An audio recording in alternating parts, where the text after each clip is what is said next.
আসসালামু আলাইকুম সবাইকে।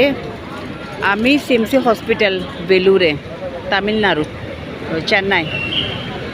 আমার কনজিউমারের সিআরবি সদস্যদের সবাইকে জানাই শুভেচ্ছা এবং স্যারকে জানাই শুভেচ্ছা। দোয়া করবেন সবাই, আমি যেন সুস্থ হয়ে আপনাদের মাঝে আসতে পারি। আমি আগে টাটা মেমোরিয়ালে ট্রিটমেন্ট করছিলাম প্রায় 8 বছর। এরপরে যখন ক্যান্সার আবার আসলো তখন আমি সিমসি হসপিটাল বেলুরে চলে আসলাম। টাকা পয়সারও ব্যাপার এখন আমার একটু, তো এই জন্য আমি এখানে চলে আসলাম। সবাই দোয়া করবেন যেন আমি ভালো থাকি, সুস্থ থাকি, আপনাদের মাঝে আবার ফিরে আসতে পারি। আমাদের কনজিউমার সিআরবি সকল সদস্যদেরকে জানাই শুভেচ্ছা।